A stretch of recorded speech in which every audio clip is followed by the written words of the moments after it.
Welcome to the Change Physician Podcast. I'm your host, Dr. Melissa Cady, joined by my co-host, Dr. Kevin Caccaro, and we have an amazing guest today named Dr. Caldwell Esselstyn Jr., who is very well known throughout the world of nutrition. But what's most interesting is that he is an endocrine surgeon who shifted into this world of nutrition, and how he got there is a very important and I think an incredible story to listen to. He has written the book called Prevent and Reverse Heart Disease that came out several years ago. And he has done a lot of research and has found other things along the way, even after that book came out. And he and his wife and other family members have been very instrumental in helping people lead a plant-based type lifestyle or diet, and it has radically transformed people's lives, especially those with known severe heart disease. One thing to add to this episode is really important for people to listen, whether you're a physician or a non-physician, is the fact that a lot of these things that we think are permanent, which you'll soon recognize, certainly through this interview, is a lot of the chronic diseases that we have sort of resigned ourselves to live with can be reversed. One of which is the #1 killer of Americans today, cardiovascular disease. And through things like diet and lifestyle change, the dramatic changes that occur, and in some situations, how quick they can occur. Absolute fantastic episode here, fantastic discussion. I think you're gonna really enjoy it. I think you're gonna learn a lot. So here we go with the show. It all started for me when I decided that I wanted to go to medical school, because although I wasn't really sure, my father was a physician, but I somehow, in my between my junior and senior year at Yale, where I was an undergraduate, I decided that I was always regretted if I didn't at least try to go to medical school. So long story short, I ended up being accepted at Case Western Reserve, which was then Western Reserve University School of Medicine. And I graduated from there in 1961, took my rotating internship in medicine at the Cleveland Clinic. And then I transitioned to a general surgical residency. And then I finished my surgical training in 1966. Then I was taken into the Army, and the first year I was a surgeon at Womack Army Hospital in Fayetteville, North Carolina, and at Fort Bragg. And my second year in the Army, I was a combat surgeon in Vietnam. And then when I came back from Vietnam, I was offered a position in general surgery at the Cleveland Clinic, which I accepted, and I finished my surgical career there after 31 years.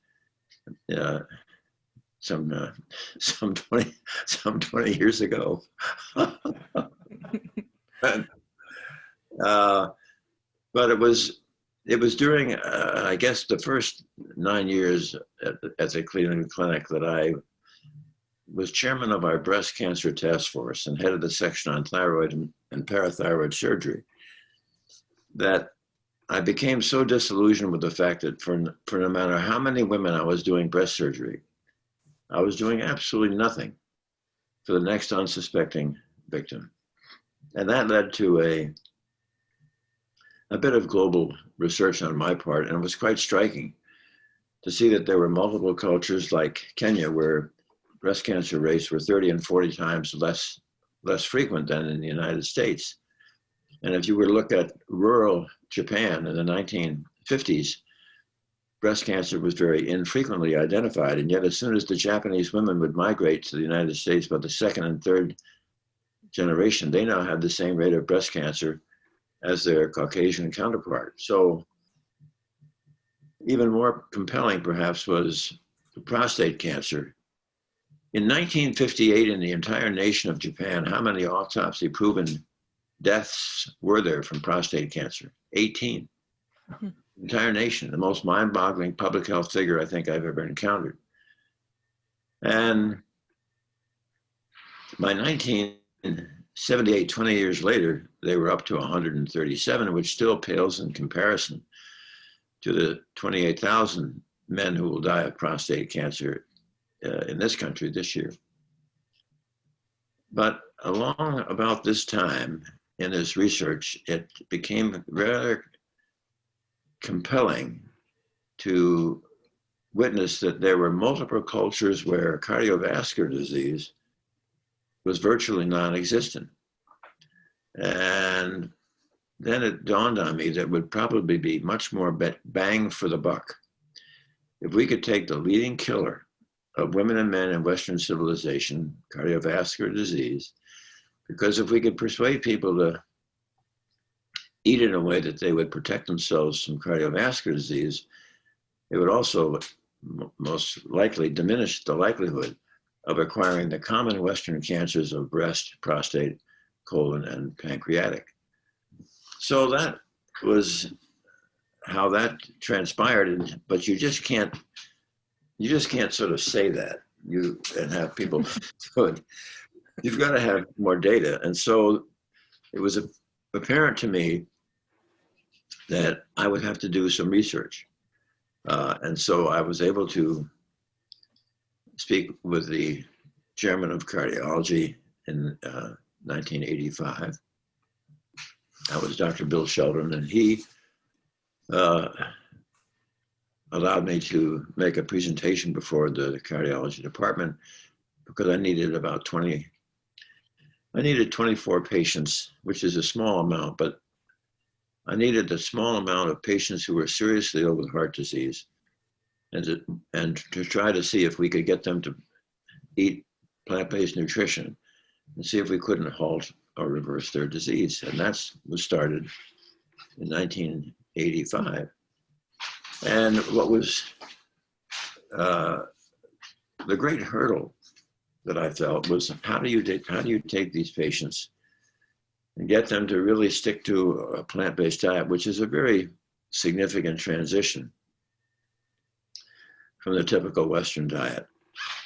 And therefore, I decided to use in following these patients, I would use the same mantra that I had been using for my cancer patients that I had learned years ago from a marvelous West Coast surgeon by the name of Bert Dunphy. And Bert used to say that patients with cancer are not afraid to suffer. Patients with cancer are not afraid to die. But patients with cancer are afraid of being abandoned by their family or by their physician. So for the first 5 years of the study, I saw every one of those patients every 2 weeks in the office. We drew blood for their cholesterol, checked their blood pressure, their weight, and I went over every morsel they ate. And at the end of 5 years, I got a little bit more courageous and I stretched it out to once a month. Most cardiologists see their patients twice a year. And by the end of 10 years, they were now on pretty well autopilot. And so we then stretched it out to seeing them quarterly. And at the end of 12 years, that's when we wrote up the study. But when you think about it, 12 years makes this probably the longest, if not one of the longest, studies of its type in the medical literature. Because when you follow people for 12 years, that's almost half a career.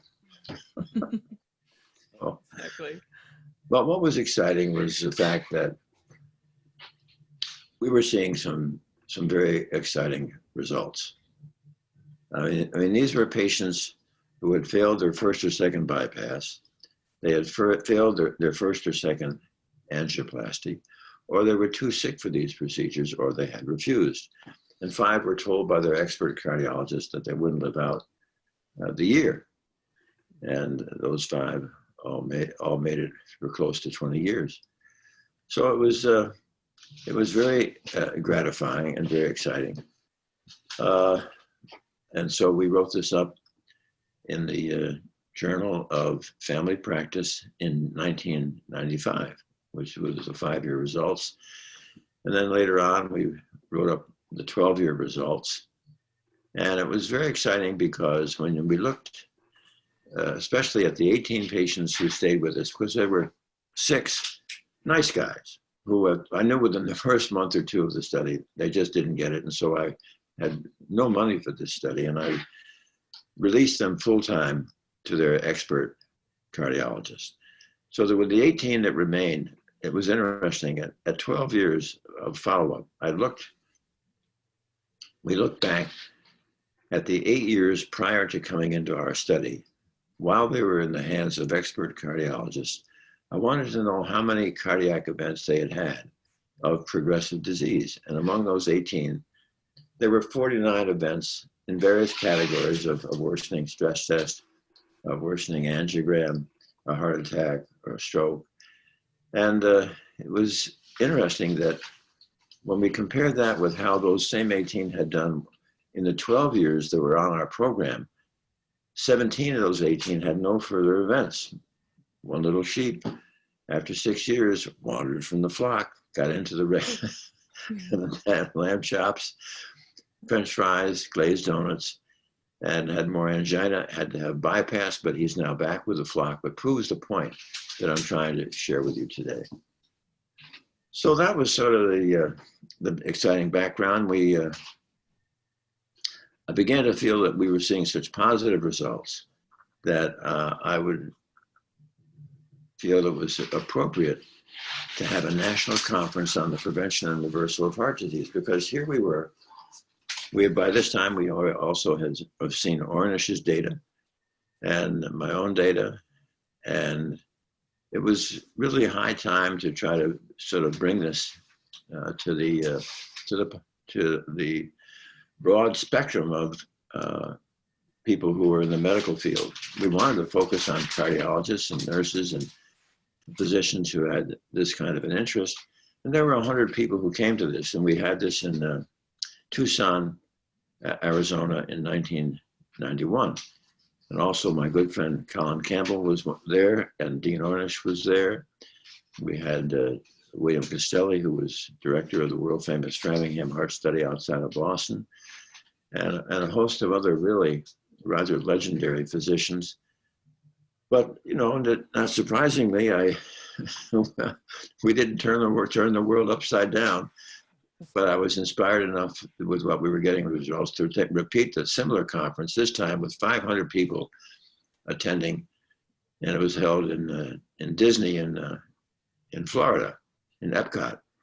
And it was really quite exciting to see a much greater interest.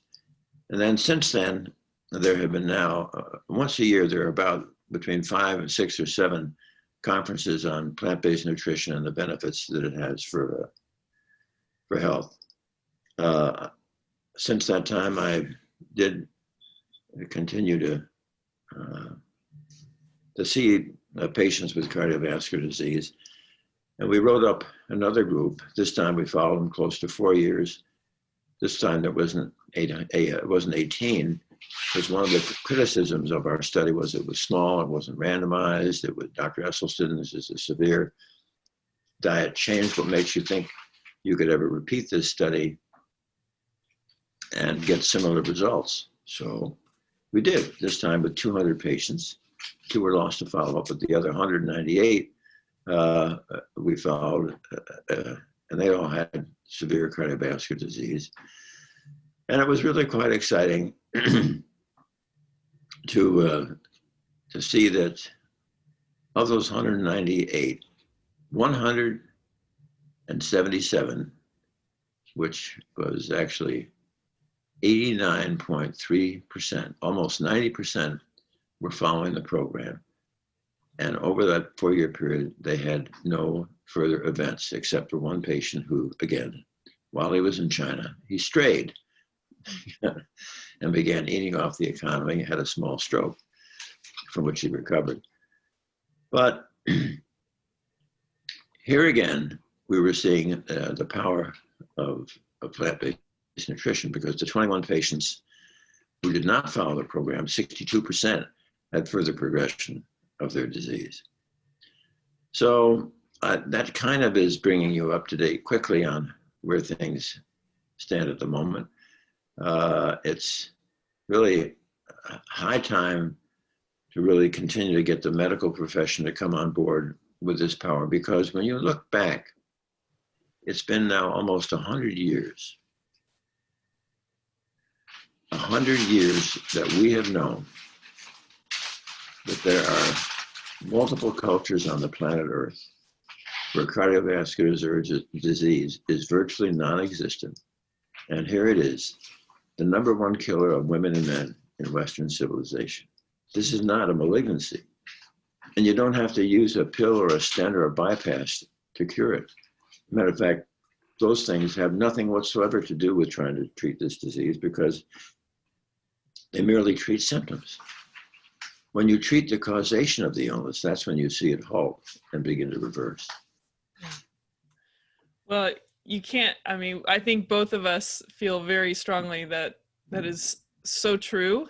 And I think what's very intriguing to me is this shift that you did back then when you were curious enough and willing to dive into the data and look beyond the lens that you're living in and realize that there's more information out there to show us that we may not be right. And I think as physicians, if we aren't open to looking at the data, we have this cognitive dissonance or this discomfort of trying to accept the fact that what we think we know may not be the reality.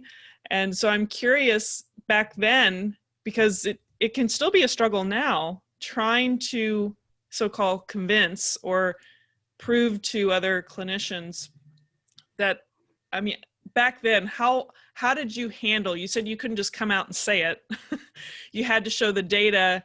What was kind of your superpower in being able to finesse that transition to help people start opening their eyes to maybe they're wrong?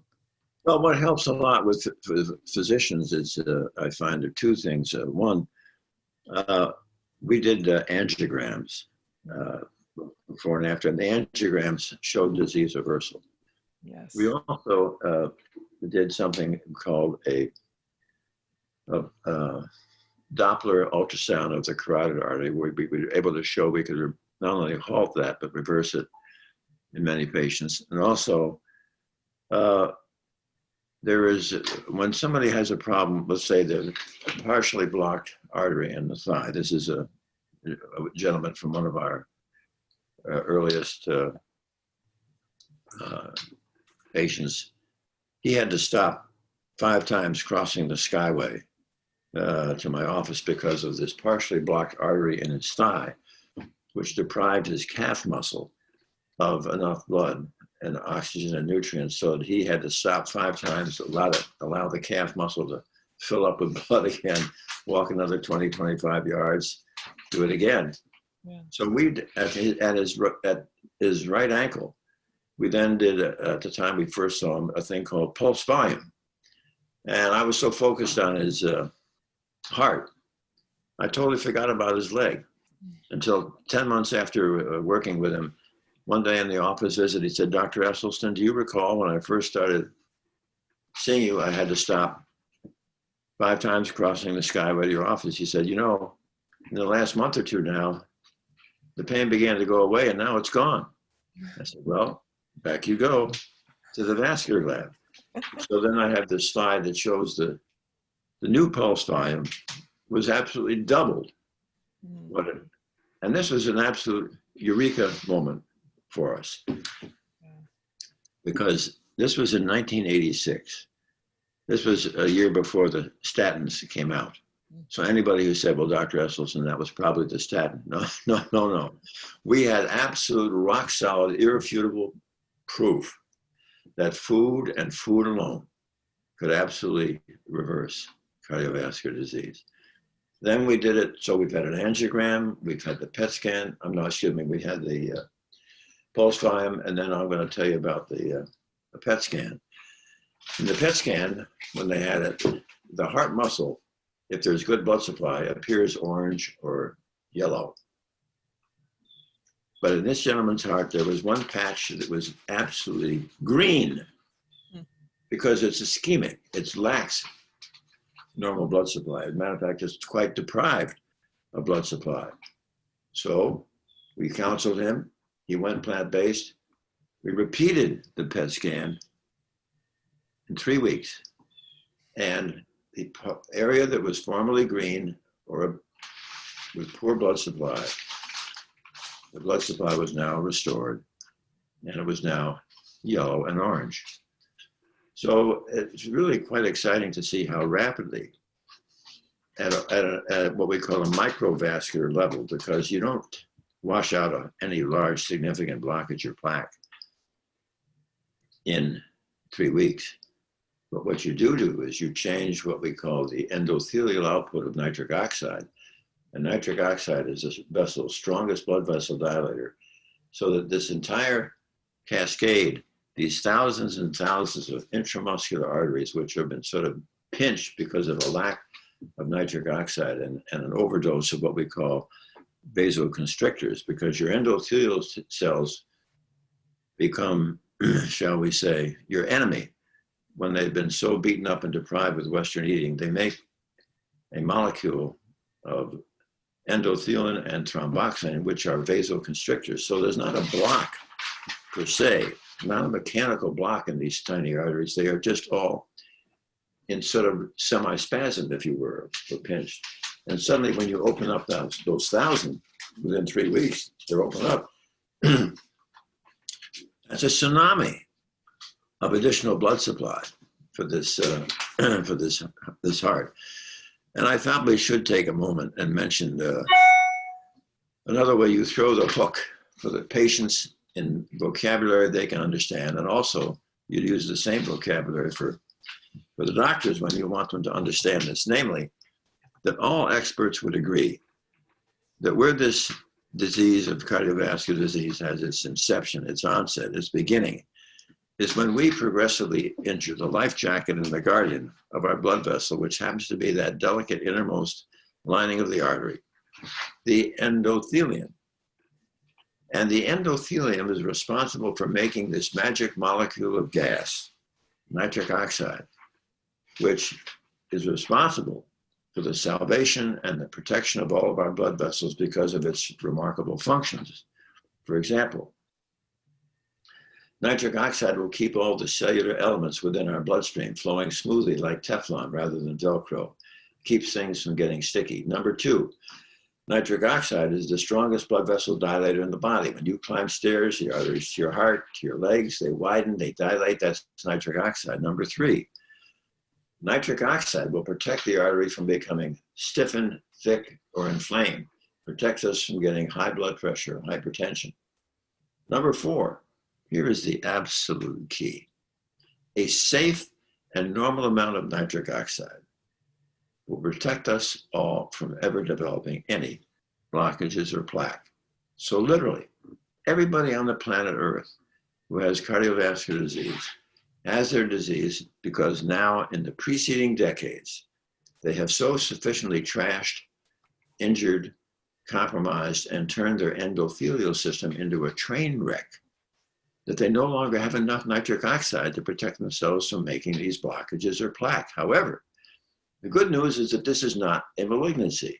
It is a completely benign foodborne illness. And once you can get patients to understand that never, never, never again are they to have passed through their lips a single morsel that is going to further injure an already train-wrecked endothelium, then the endothelium begins to recover, makes enough nitric oxide so you can not only halt disease progression, but we often will see significant elements of disease reversal.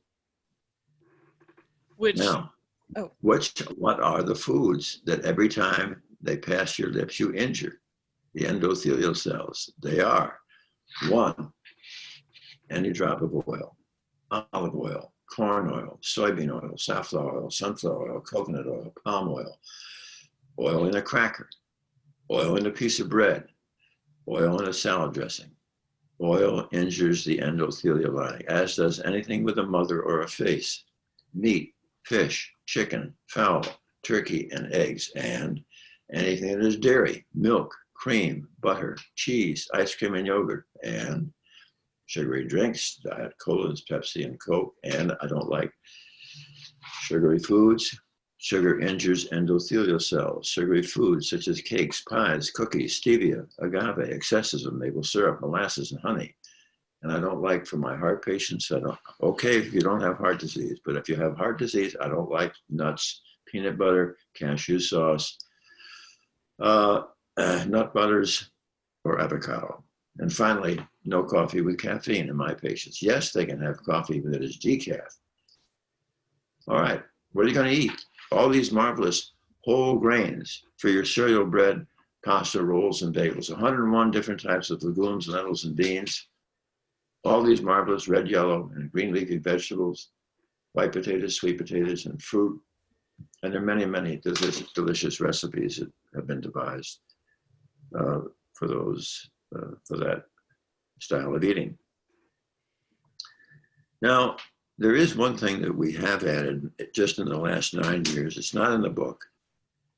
And that is highly important because by now you've understand that I've stressed how important the endothelial cells are. But the endothelial production of nitric oxide suffers with age. So if you're beautifully healthy at age 50, the amount of nitric oxide your endothelial cells are producing is now 50% of what it was when you were 25. And by the time you're over 80, you're getting 73% less. So maybe there's a way we can re-excite that endothelial production of nitric oxide and also take advantage of a brand new alternate pathway that has sort of just been discovered that the body can utilize. And this has been found out about 10, 15 years ago. And so what we add is this. For the patients who have cardiovascular disease and they have these blockages, I asked them to try to imagine shrinking their head to a size that could crawl inside the artery, and they would see that the blockage is an absolute cauldron of oxidative inflammation. So we need antioxidants, but no, do not go down to the health food store and buy a jug of pills that says antioxidant because it doesn't work and it's going to be harmful. I need you to get your antioxidants from food. Fair enough, what food? Food that is high in what we call ORAC value, O-R-A-C, oxygen radical absorptive capacity.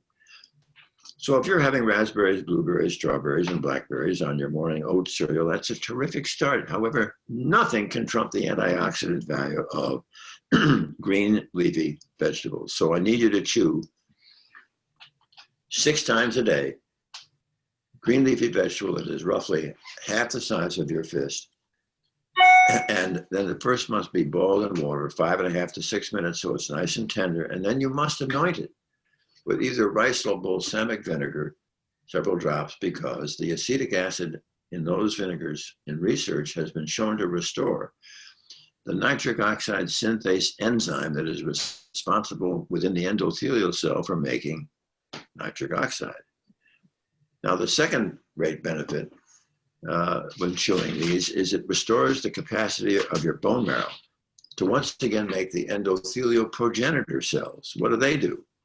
The endothelial progenitor cells replace our senescent, injured, worn out endothelial cells. And therefore, if you're going to chew this alongside your breakfast cereal, again, as a mid-morning snack, again with your lunch and sandwich, that's 3, mid-afternoon 4, dinner time 5, and of course, I adore it when you have that evening snack of kale, number 6. Now, the third benefit from chewing the greens, and this is the absolute key. When you're chewing the greens, you are chewing a nitrate.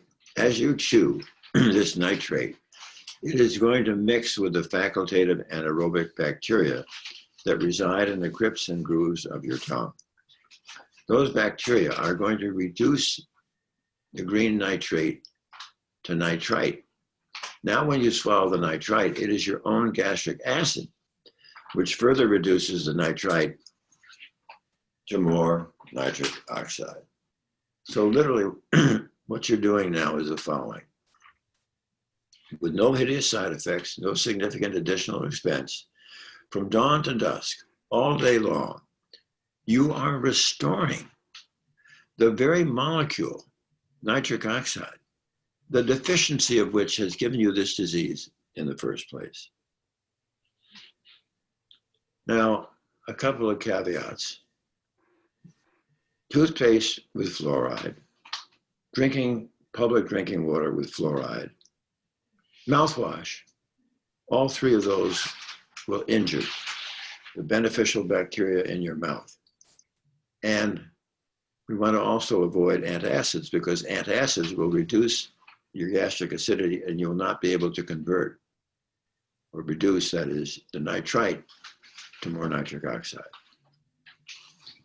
Now, if you're wondering what are the green leafy vegetables I'm talking about, they are bok choy, Swiss chard, kale, collards, collard green, beet greens, mustard green, turnip greens, Napa cabbage, Brussels sprouts, broccoli, cauliflower, cilantro, parsley, spinach, and arugula, and asparagus. And the top 5 are kale, Swiss chard, spinach, arugula, beet greens, and beets.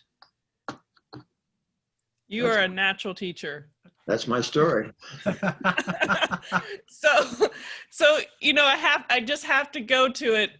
When did you identify yourself as, I know it was a realization over time and a building of faith and data, but when did you stop doing surgery and allow yourself this shift and transition into this identity of essentially like a lifestyle, nutrition-based type medicine? 2001. That was the shift. Well, I mean, obviously, I started Emerged over time. 1984. And I was doing it sort of on the side simultaneously as research, even while I was still carrying on my surgical obligations. But then I'd always said that at a certain age that I would retire from surgery, which I did. Mm-hmm. And so that has allowed me to have more focus on this. I decided not to drop it because, I mean, we were getting results that were so exciting, and yet here the rest of the world still is a little bit problematic. I should share with you that 5 years ago, I was invited to become a member of the American College of Cardiology to join their nutrition committee. And one of our major tasks is to try to educate cardiology about the causation of the illness that they've been designated to treat. And because they get nothing about nutrition in medical school that is substantive or even in their postgraduate training. Yeah. The question is if they get paid to teach their patients this versus all the other things that they're taught to do. I guess, do you find any conflict there? Oh, sure. When patients, I mean, when cardiologists are getting paid, you know, for diagnosis, imaging, angiogram, stents, prescribing drugs and things for symptoms and bypass surgery. But see, the frustration is that all those activities account for about 46% of Medicare costs are cardiology. And sadly, cardiology today is sort of the symptomatic treatment of this disease. I mean, you get your first or second stent, and then in a few more years, you get a couple more stents. And then later on, you might be asked to have a bypass. The dilemma in medicine, and more than just that field, for sure. Kevin, I didn't want to steal all the thunder and questions. Oh, there's so many places to go with this, and the first thing I'm thinking is I need to go chew my vegetables now. You know, and the other part is the way you describe that. I'm thinking we spend however millions of dollars on advertising a little blue pill for a male problem that has to do with microvascular disease. And I'm like, instead we should be saying, here, choose some green leafy vegetables. Not only will it help your your erectile dysfunction, but it should help the rest of your blood vessels throughout the rest of your body and get to the root cause of this. Yeah, you got it. That's right. But the other part from a personal perspective is just very challenging, and you kind of revealed it where you said, I could see the results with my patients, and that's what you got excited about. But you had many years where you're still sort of in this culture where people are probably saying, well, why are you doing this dietary thing? Stick to surgery. How did you maintain your sanity when you're like, hey, we have plant-based nutrition. We have demonstrated outcomes. We have long-term studies, longer than most. We have outcomes that are better than most of the medications that you're even saying. In fact, probably all the medications that were typically being prescribed. How did you keep your sanity, and how did you keep your pace during that and keep focus on that mission? Well, the reason it was pretty easy was we were getting such exciting results. And for me, even today, I still, once a month, I continue to conduct an intensive cardiovascular disease counseling seminar for patients with cardiovascular disease. Many of these patients come with angina, or they have been told they have to have stents, or they've been told they have to have bypass surgery. And the truth of the matter is, if they're not in any kind of an acute emergency where a bypass or a stent could be life-saving, but where they're in what we call the elective category, they're stable, they're not an emergency. If they're willing to commit to this completely, they don't have to have these interventions. And also, it's the challenges in life that are exciting. And especially, it's easy to stay with it when you're right. And we've had now a number of wonderful cardiologists who've actually made the transition. Not a lot, but some. And it's so heartwarming and exciting to see these people getting similar results when they're willing to simply talk to their patients. But when you're making a lifestyle change with a patient, that is an enormous commitment, not only on the part of the patient, but it has to be on the part of the physician. Because if you just think, because many physicians say that they've tried it and their patients won't do it, it's too severe, strict, or extreme. Well, that's nothing farther from the truth. Because when you think about lifestyle change, the only way you're going to get lifestyle change, to me, is to show the patient respect. And the only way to show a patient respect is to give them your time. If you think that you're going to get a patient in a 12 or a 15-minute office visit to transition their lifestyle, forget it. Our seminar is 5.5 to 6 hours, where the patients are going to learn all about how they have created their disease and precisely how we are going to empower them as the locus of control to halt and reverse their disease.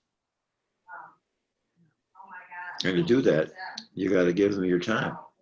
And also, we want to give them the vocabulary given the scientific vocabulary in a way that they can understand it. For example, by now you and your friend understand that the endothelial production of nitric oxide is the key. Those two words are the words I want patients to remember: endothelial cell and nitric oxide. If they understand how they produce their disease by destroying their endothelial production of nitric oxide, then they can get pretty excited about the fact that, hey, 6 times a day chewing these greens, I can get back some of that nitric oxide. And some of them really can dive right into it. Yeah. I love that. And the other thing I wanted to kind of touch on a little bit, and you revealed it already, was I was hearing how you're following with your patients, and I was meeting with them every month for however many years, and we did this. And it just reminded me, because like you said, so many physicians will be like, well, my patients just don't listen to me. I said, go change your diet, but they didn't change when they followed up in 6 months to a year. But when you spend the time to listen and engage them, and it seems like your track record is pretty good on that. You started with the cohort's still with you, and that says a lot to your engaging your patient population and show them that you believe in them. So I want physicians who think that their patients aren't listening to kind of understand maybe we have to do some work on our end and actually take the time to listen to our patients. So yeah, I feel I have to say the first time I encountered you and understanding anything about your work was when I saw an actual image of the before and after on just with the coronary arteries, and I saw that the disease had been eliminated, and it just shows the power, which can sometimes be a negative thing at times depending how it's used, but how visual we are as humans. I think it's amazing what you've done and how you said that you need to help them understand at the core of what's causing their problem. In essence, it seems like helping them create a visualization of what it is they've been doing that created the problem, which has given them the power back that they can creatively address that in a way that's effective and reversing the disease themselves. And I think that's, I'm curious what you feel about this idea of even physicians trying to change their perspective and learn something new, and how sometimes it takes visualization of things, or for the patients understanding at a level that they can visualize how they can actually change their lives. Oh, I think that's terribly important. I mean, often when I'm doing what I'm doing with you right now, which is a Zoom, I often have my slides appear. My face is just a little thing on the side, and then I hear my voice describing it. And yes, there are at least 7 or 8 really visual formats that I've just shared with. I've shown you the angiograms. We'll look at the pulse volume studies. We'll look at the PET scans. I mean, it's really quite exciting and very powerful.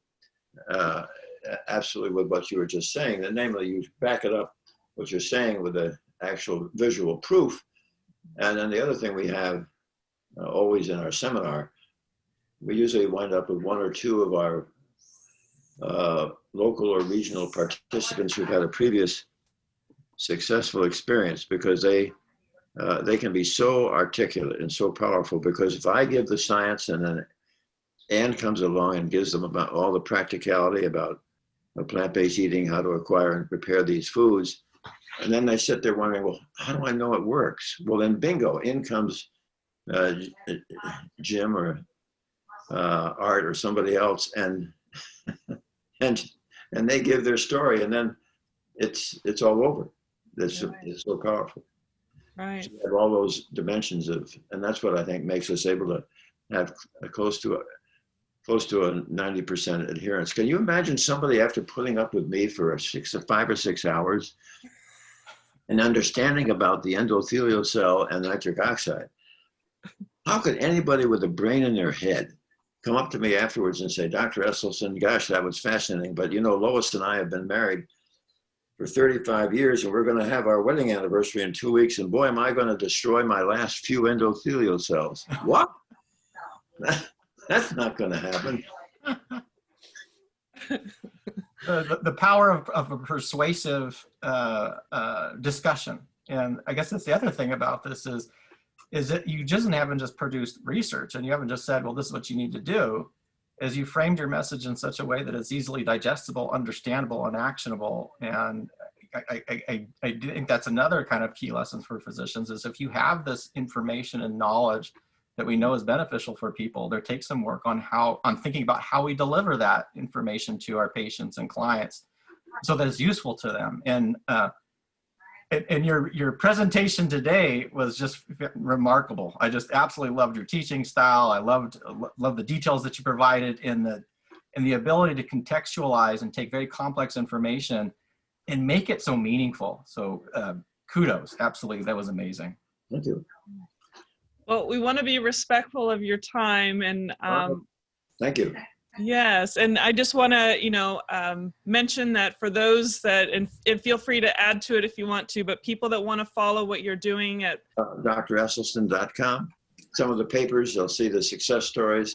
Well, you have so many family members that are part of all of this, and they're doing amazing work. And I just want to thank you for not only, making a difference for all those out there, but you've created and brought this family it's a ripple effect that's affected so many people in a positive way.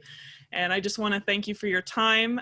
This has been an absolute joy to see you today. And for those that are listening, this is the Change Physician Podcast. I'm Dr. Melissa Cady with my host, Dr. Kevin Caccaro. And feel free to check out the full episodes at thechangephysician.com.